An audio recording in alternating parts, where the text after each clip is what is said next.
YS Jaganmohan Reddy గారి ప్రభుత్వంలో చూసుకుంటే కనుక ముస్లిం మైనార్టీల యొక్క పరిస్థితి మరీ ముఖ్యంగా సంక్షేమంలో చూసుకుంటే కనుక ముస్లిం మైనార్టీల యొక్క సంక్షేమం పూర్తిగా సంక్షోభంలో నెట్టివేయబడింది అన్న సంగతి వాస్తవం. అది ఎలాగా ఏంటి అనేది అనేక రకాలమైనటువంటి వాస్తవాలు ఉన్నాయి. దానికన్నా ముందు నేను మేజర్‌గా 2 అంశాలు మీ ముందుకు దృష్టికి తీసుకొస్తాను. నంబర్ 1 దుల్హన్ పథకం. నంబర్ 2 విదేశీ విద్యా పథకం.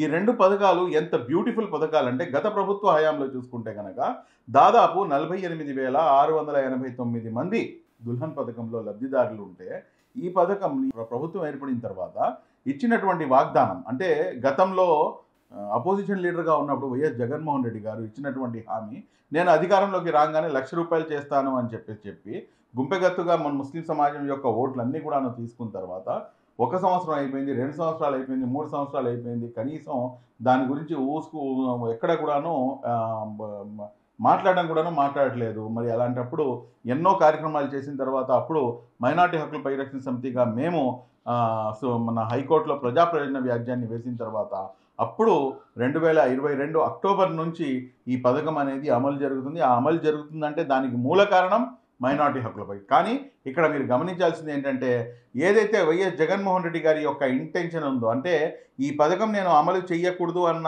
ఏదైతే ఇంటెన్షన్ ఉందో ఆయనది చాలా స్పష్టంగా అర్థమవుతుంది. అది ఎందుకు నేను ఆ మాట అంటున్నానంటే, అందులో 10వ తరగతి నిబంధనని తీసుకొచ్చారు.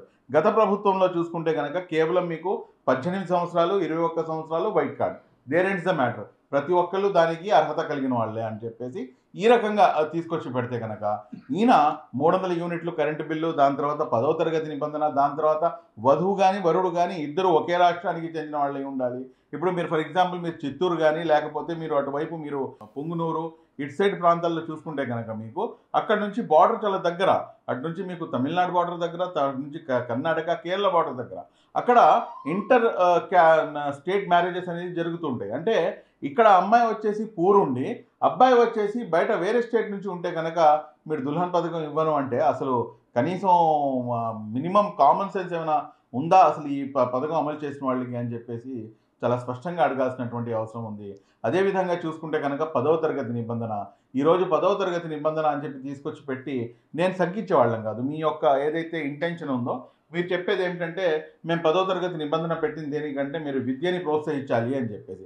నిజంగానే మీరు విద్యని ప్రోత్సహించాలి అనుకుంటే కనుక మీరు 10వ తరగతి చదువుని ఎవరికైనా కానీ నేను 75,000 ఇస్తాను, 10వ తరగతి చదువుకున్న వాళ్ళకైతే కనుక 1,25,000 ఇస్తాను, 10వ తరగతి దాటి ఇంకా ఇంటర్మీడియట్ కానీ డిగ్రీ కానీ చేసిన వాళ్ళైతే కనుక నేను 1,00,000 ఇస్తాను అని చెప్పేసి మీరు ప్రకటించి ఉంటే కనుక నిజంగా మీ యొక్క ఏదైతే ఇంటెన్షన్ ఉందో ఆ ఇంటెన్షన్ని మేము శంకించే వాళ్ళం కాదు. కానీ ఈ రోజున మీరు 10వ తరగతి నిబంధన అని చెప్పేసి పెడుతున్నారు. డ్రాప్ అవుట్స్ అత్యధికంగా ఎక్కువగా ఉండే సమాజం ముస్లిం సమాజం.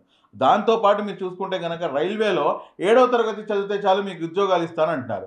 అసలు మీరు ఉద్యోగం ఇస్తున్నారా లేకపోతే పెళ్ళా ఇది? పెళ్ళికి అసలు చదువుకి ఏంటి సంబంధం?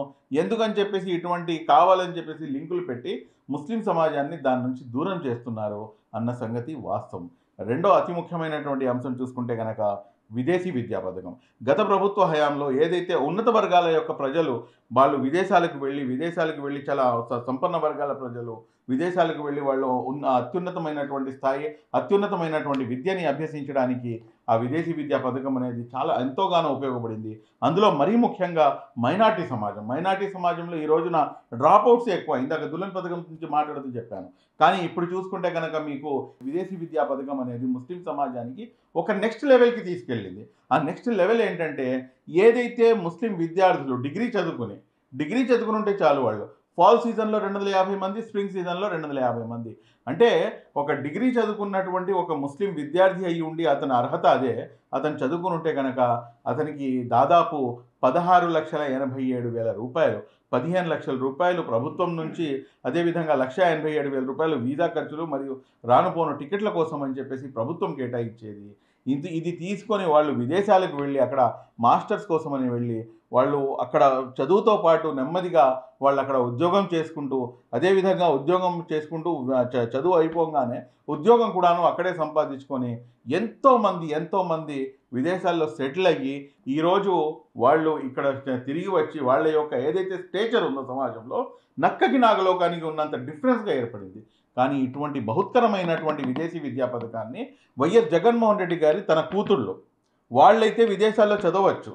మీరు నిన్నగాక మొన్న చూసుకుంటే 2004లో చూసుకుంటే కనుక 5,00,000 రూపాయలు మీరు ఇన్కమ్ ట్యాక్స్ రిటర్న్ పే చేసి, ఈ రోజున మీరు 540 కోట్ల రూపాయలు ఇన్కమ్ ట్యాక్స్ రిటర్న్ పే చేస్తున్నారంటే ఇంత సొమ్ము ఎక్కడికొచ్చింది? ఇంత సొమ్ము అందరి దగ్గర లేదే.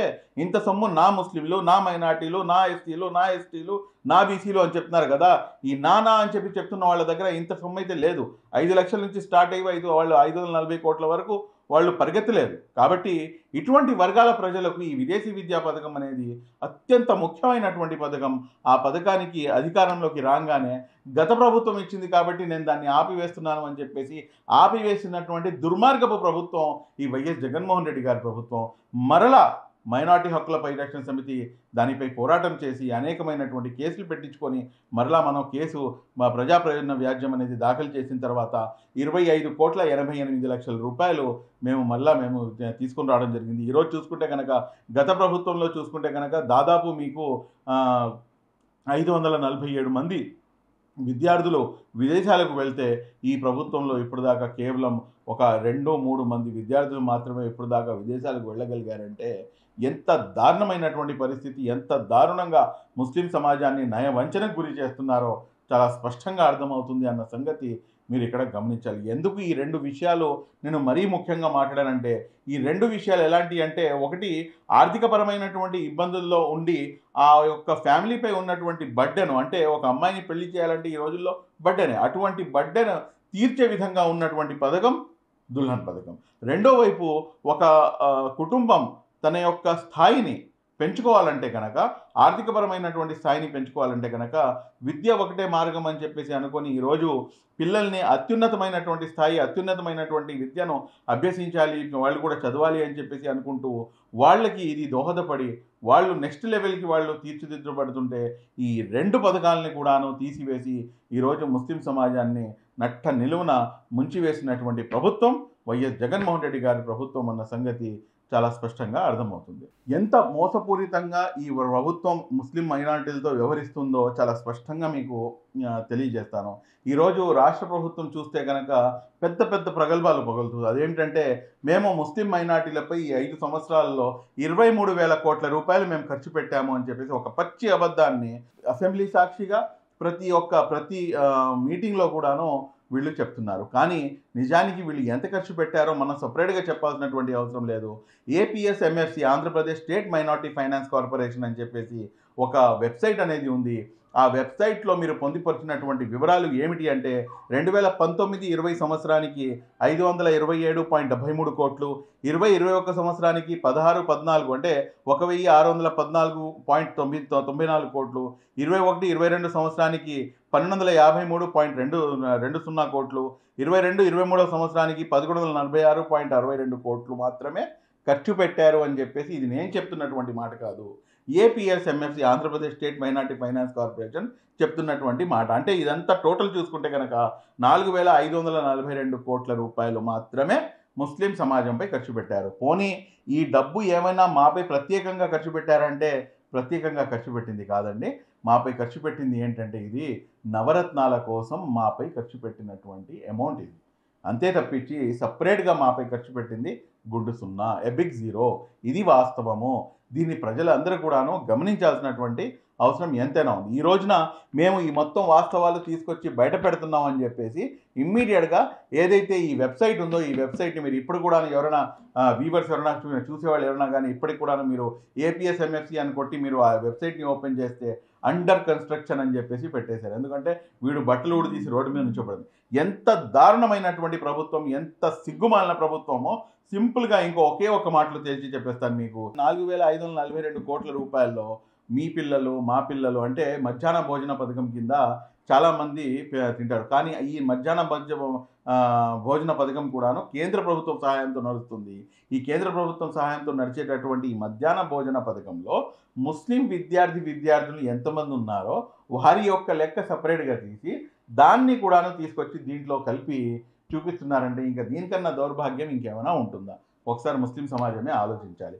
ముస్లిం సమాజానికి వస్తున్నటువంటి ఏదైతే పెన్షన్లు ఉన్నాయో, పెన్షన్లు కానివ్వండి, లేకపోతే రైతు భరోసా కానివ్వండి, లేకపోతే ఇంక ఏవైనా కానివ్వండి, అన్నీ కూడాను కలిపి దీంట్లోనే ఉన్నాయంటే ఎంత ఎంత ఎంత ముస్లిం సమాజానికి వెన్నుపోటు ఈ వైఎస్ జగన్మోహన్ రెడ్డి గారి సర్కారు ముస్లిం సమాజానికి వెన్నుపోటు పొడిచిందో రాష్ట్ర ప్రజలే అర్థం చేసుకోవాలి. అంటే ఇంత దారుణమైనటువంటి పరిస్థితులు నాకు తెలిసి ఏ ప్రభుత్వంలో కూడాను ఎటువంటి పరిస్థితులు లేవు. నేను చాలా స్పష్టంగా చెప్పగలను. ఈ సమా ఈ ఈ దీంట్లో ఈ రిజీమ్‌లో ఈ 5 సంవత్సరాల కాలంలో ముస్లిం మైనారిటీలపై ఖర్చు పెట్టింది ఎ బిగ్ జీరో.